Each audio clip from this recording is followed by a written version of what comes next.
Dipankar dear sir চ্যানেলটিতে তোমাদের স্বাগত জানাই। আজকে তোমাদের উচ্চ মাধ্যমিক 2025 ভূগোল পরীক্ষা হয়ে গেল। আশা করি সকলের পরীক্ষা ভালো হয়েছে, কারণ প্রশ্ন কিন্তু খুব সুন্দর প্রশ্ন হয়েছে, খুব সহজ প্রশ্ন হয়েছে। যারা একটু পড়াশোনার মধ্যে ছিলে আশা করি তোমাদের পরীক্ষা ভালোই হয়েছে। তো এখন 2025 উচ্চ মাধ্যমিক ভূগোলের এমসিকিউ এবং এসএকিউ যে প্রশ্নগুলো এসছে তোমাদের, সেগুলোর সলিউশনগুলো চলো দেখে নিই কী কী উত্তরগুলো হবে।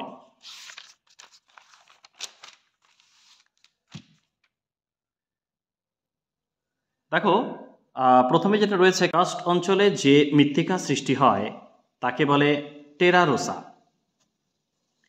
দ্বিতীয় প্রশ্ন, যে উপকূলে নদী উপত্যকা সমকোণে মিলিত হয় তাকে বলে রিয়া উপকূল। 3 নম্বর প্রশ্ন, সোয়ালো হোল যে পথ দ্বারা ভূগর্ভের সাথে যুক্ত থাকে তাকে বলে পোনর।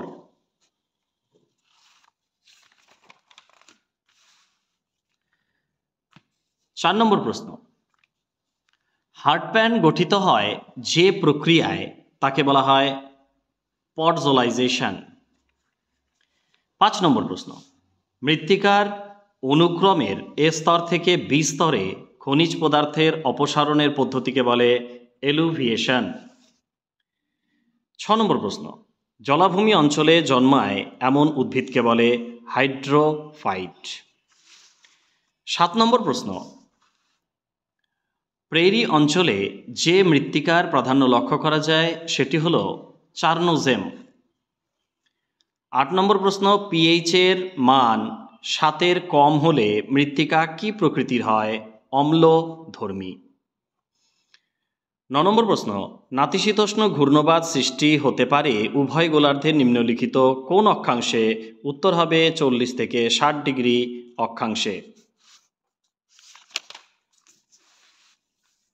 10 নম্বর প্রশ্ন, উদ্ভিদের জন্য প্রয়োজনীয় প্রধান প্রাথমিক পরিপোষকের উদাহরণ হল নাইট্রোজেন। 11 নম্বর প্রশ্ন, ফ্রান্সের রোন উপত্যকায় প্রবাহিত শীতল স্থানীয় বায়ুর নাম মিস্ট্রাল। 12 নম্বর, রামসার সম্মেলনের মূল উদ্দেশ্য ছিল জলাভূমি সংরক্ষণ। 13 নম্বর প্রশ্ন, জলাধার থেকে অতিরিক্ত জল ছাড়ার ফলে বর্ষাকালে সৃষ্ট বন্যা হল আধা প্রাকৃতিক দুর্যোগ। 14 নম্বর, সংরক্ষণযোগ্য উদ্ভিদ ও প্রাণীর সংখ্যা যে পুস্তকে নথিভুক্ত করা হয় তা হল রেড ডাটা বুক। 15 নম্বর, বিশুদ্ধ কাঁচামালের বস্তু সূচক হল 1।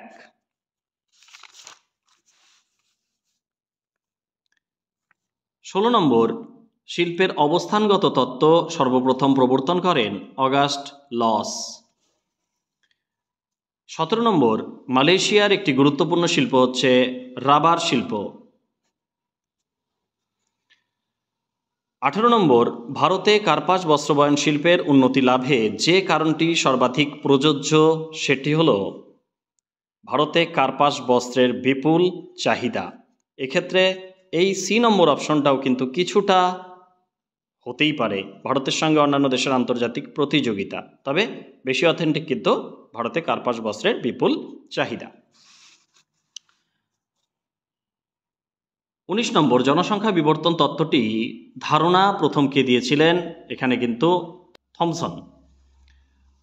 নোটস্টাইন এবং ক্রিস্টলার এদেরও কিন্তু জনসংখ্যা বিবর্তন তত্ত্বে সাথে এরাও যুক্ত, কিন্তু থমসনটাই এক্ষেত্রে উত্তরটা হবে।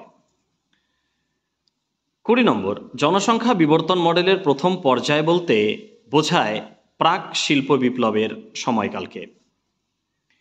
21 নম্বর প্রশ্ন, নিম্নলিখিত কোনটি বৃহত্তম মেগাসিটি? উত্তর মুম্বাই। এরপর এসএকিউ এর যে প্রশ্নগুলো রয়েছে সেগুলো দেখে নাও এসএকিউতে কোন কোন প্রশ্নগুলো এসছে এবং তার উত্তরগুলো। প্রথমে দেখো, 1 নম্বরে রয়েছে ফিওর্ড উপকূল বলতে কি বোঝো? ফিয়র্ড উপকূল হচ্ছে উচ্চ অক্ষাংশে হিমবাহ অধ্যুষিত উপত্যকা নিমজ্জিত হয়ে যে সংকীর্ণ ও গভীর খাড়িযুক্ত উপকূলের সৃষ্টি হয় তাকে ফিয়র্ড উপকূল বলে। অথবা প্রশ্ন ছিল পশ্চাৎ তটভূমি কাকে বলে? উত্তর, সম্মুখ তটভূমির সামনে এবং পুরোদেশীয় তটভূমির পেছনের অংশকে পশ্চাৎ তটভূমি বলা হয়। 2 নম্বর প্রশ্ন, অনুগামী নদী কাকে বলে? ভূমির প্রাথমিক ঢাল ও শিলাস্তরের নতিকে অনুসরণ করে যে নদী প্রবাহিত হয় তাকে অনুগামী নদী বলা হয়। অথবা প্রশ্নে রয়েছে কেন্দ্র বিমুখ জলনির্গম প্রণালী কাকে বলে?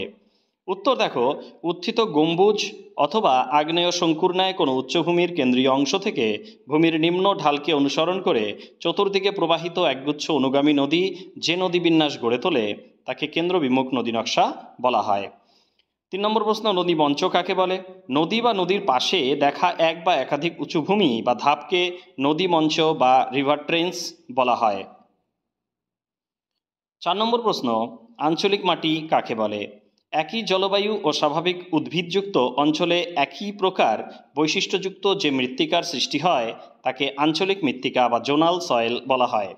অথবা প্রশ্নে রয়েছে মৃত্তিকার সোলাম কি? মৃত্তিকার সোলাম হচ্ছে মৃত্তিকার এ ও বি স্তরকে একত্রে সোলাম বলা হয়। 5 নম্বর প্রশ্ন, অ্যাটল কাকে বলে? সমুদ্রের অগভীর অংশে মোটামুটি বলয়ের আকারে যে সমস্ত খাড়া ঢাল বিশিষ্ট প্রবাল প্রাচীর গঠিত হয় তাদের প্রবাল বলয় বা অ্যাটল বলা হয়। অথবা প্রশ্নে রয়েছে দেখো, প্রস্রবণ কাকে বলে? ভৌমজল যখন ভূপৃষ্ঠের একটি নির্দিষ্ট রেখা বরাবর নির্গত হয় তখন তাকে প্রস্রবণ রেখা বলা হয়।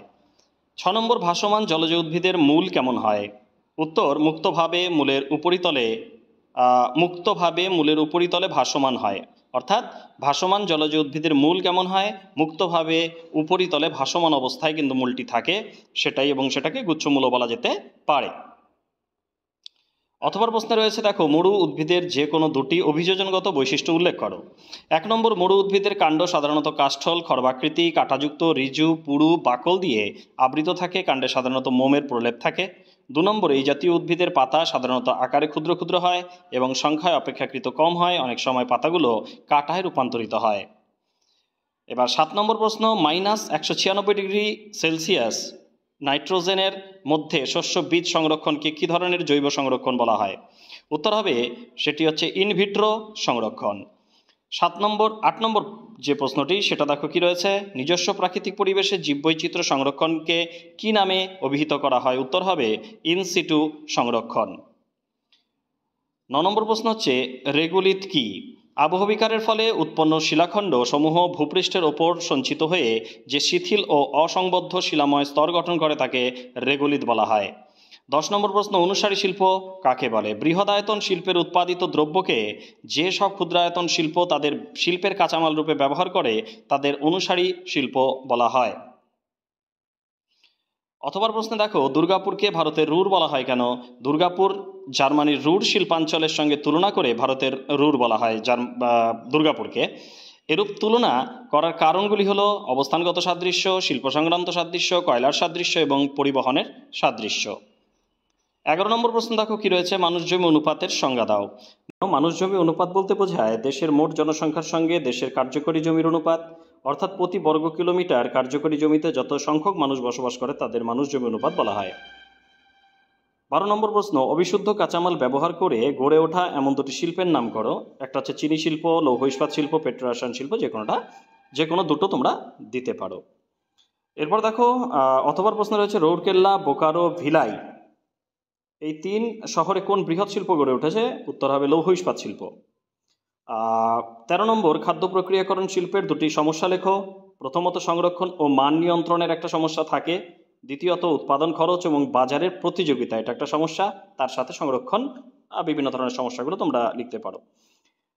অস্থাণু শিল্প কাকে বলে? অথবা রয়েছে দেখো, অস্থাণু শিল্প হলো এমন শিল্প যা উৎপাদনে ব্যবহৃত উপাদান, শ্রম এবং বাজারের মতো বিভিন্ন কারণে কোনো নির্দিষ্ট স্থানে আবদ্ধ না থেকে যে কোনো স্থানে স্থাপন করা যেতে পারে, যেমন কার্পাস বয়ন শিল্প। অর্থাৎ কার্পাস বয়ন শিল্প যে কোনো জায়গাতে তৈরি হতে পারে।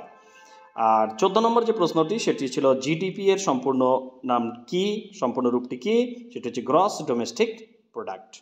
তাহলে এই ছিল তোমাদের এসএকিউ এর উত্তরগুলো, এমসিকিউ এর উত্তরগুলো। আশা করি ভালো দিয়েছো পরীক্ষা। তোমরা যারা সাজেশন ফলো করেছিলে সাজেশনটা তোমরা মিলিয়ে দেখে নিও যে ওখান থেকে কিন্তু বড় প্রশ্নগুলো কিন্তু সবগুলোই কমন আসছে, এবং এসএকিউ এর মধ্যেও অনেক প্রশ্ন কিন্তু তোমরা ওখান থেকে কমন পেয়েছো। যাই হোক, আগামীর শুভেচ্ছা রইল তোমাদের। রেজাল্ট সবার ভালো হোক। ভালো থেকো সবাই। ধন্যবাদ।